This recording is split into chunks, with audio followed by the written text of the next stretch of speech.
Assalamualaikum warahmatullahi wabarakatuh. Kepada yang terhormat Bapak Agus Ridwan MPD selaku dosen pengampu di mata kuliah Ilmu Pendidikan Vokasional.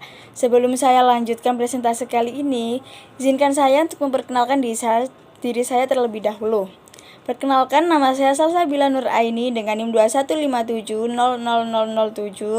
dari Program Studi PVKK Tata Busana Fakultas Teknik. Untuk presentasi kali ini, saya akan membawakan tugas paper yang berjudul Menjadi Guru Vokasi dalam Bidang Tata Busana di Era Globalisasi. Bagian abstrak. Era globalisasi adalah ditandai dengan munculnya perdagangan bebas. Barang-barang bebas keluar masuk tidak mengenal batas negara.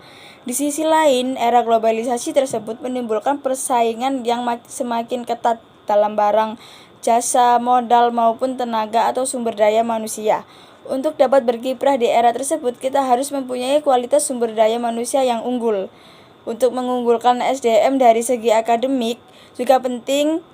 Disinilah peran guru vokasi diperlukan untuk mendidik anak didiknya untuk bisa menjadi manusia yang unggul dan tidak kalah saing dengan orang luar negeri.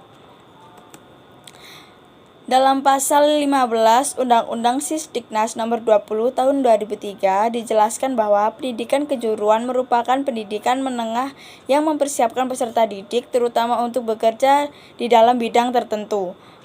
Sedangkan pendidikan vokasi merupakan pendidikan tinggi yang mempersiapkan peserta didik untuk memiliki pekerjaan dengan keahlian terapan tertentu maksimal setara dengan program sarjana.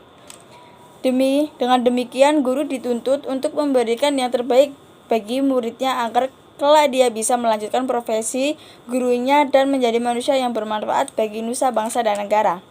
Kata kuncinya adalah pendidikan vokasi, peran guru, dunia kerja, SDM unggul. Pembahasan yang pertama ada menjadi guru vokasi busana di era globalisasi.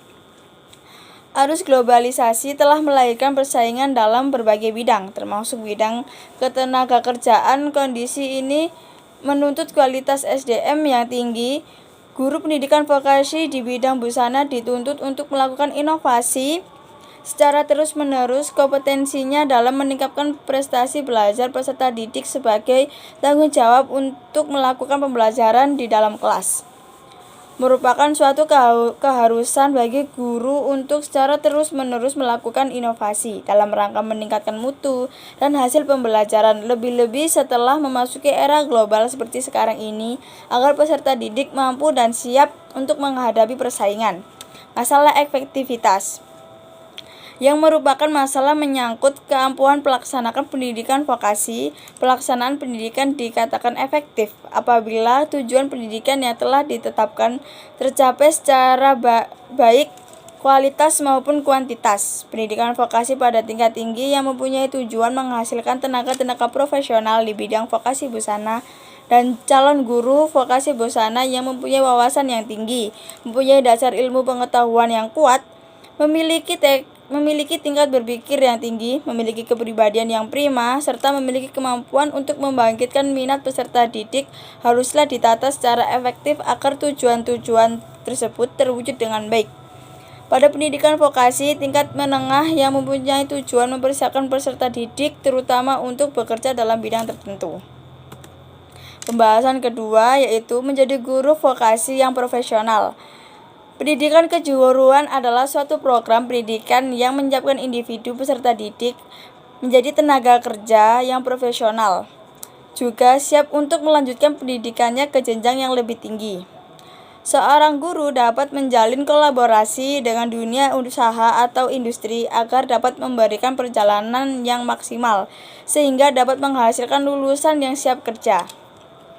Agar terjadi kesesuaian antara kompetensi yang diajarkan di sekolah dengan kompetensi yang diperlukan studi, maka dilakukan penyelarasan kurikulum SMK yang akan menetapkan model kesesuaian dan keterkaitan atau link and match dengan dunia usaha atau industri.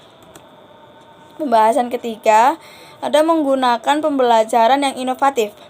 Pembelajaran yang inovatif juga mengandung arti pembelajaran yang dikemas oleh guru atau instruktur lainnya yang merupakan wujud untuk memperoleh kemajuan dalam proses dan hasil belajar. Saat ini terdapat bagian model pembelajaran inovatif yang telah diterapkan oleh guru-guru di berbagai jenjang pendidikan dan dosen di perguruan tinggi.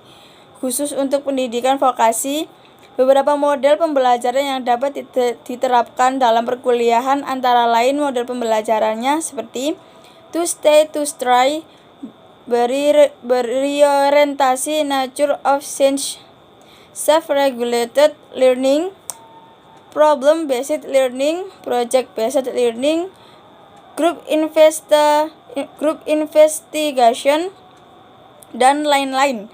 Model-model pembelajaran tersebut memiliki langkah-langkah penerapan atau sinteks tertentu. Untuk pembahasan keempat, melakukan pendidikan dengan sistem ganda atau PSG. Pendidikan sistem ganda atau PSG adalah salah satu bentuk penyelenggaraan pendidikan dan pelatihan keahlian kejuruan yang memadukan secara sistematik dan sinkron antara program pendidikan di sekolah dan program penguasaan kerja.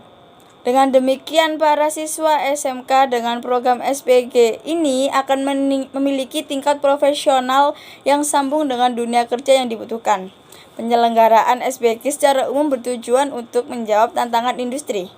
Namun menurut Indra Jati Sidi tahun 2001, PSG bertujuan yang pertama, menghasilkan tenaga kerja yang memiliki keahlian yang profesional, yaitu tenaga kerja yang memiliki tingkat kemampuan, kompetensi, dan etos kerja yang sesuai dengan tuntutan lapangan kerja.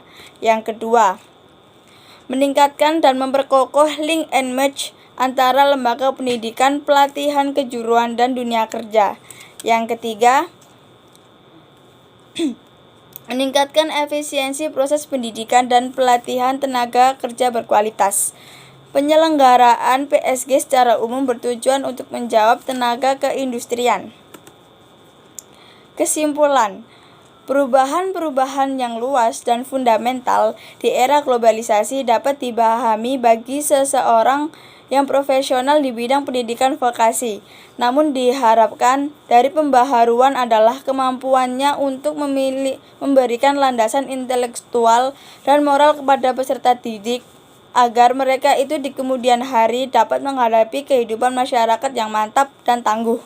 Tidak hanya keprofesionalan guru yang dicari, tetapi juga pembelajaran yang inovatif. Pembelajaran yang inovatif juga diperlukan agar anak didik kita tidak jenuh saat pembelajaran. Untuk dapat menerapkan model-model pembelajaran yang inovatif, maka dosen atau guru perlu melakukan perubahan paradigma pembelajaran. Pendidikan sistem ganda atau PSG merupakan konsep pelatihan langsung bagi siswa di dunia kerja untuk mengimplementasikan kompetensi yang diperoleh selama kegiatan belajar dan juga konsep pemasaran berwawasan produk. Konsep ini bahwa pelanggan dalam hal ini di dunia industri akan melihat langsung dan memilih dari mutu yang diharapkan, kinerja terbaik dan inovatif. Sekian presentasi dari saya. Jika ada salah perbuatan dan kata selama saya melakukan presentasi, saya memohon maaf yang sebesar-besarnya. Akhir kata dari saya, wassalamualaikum warahmatullahi wabarakatuh.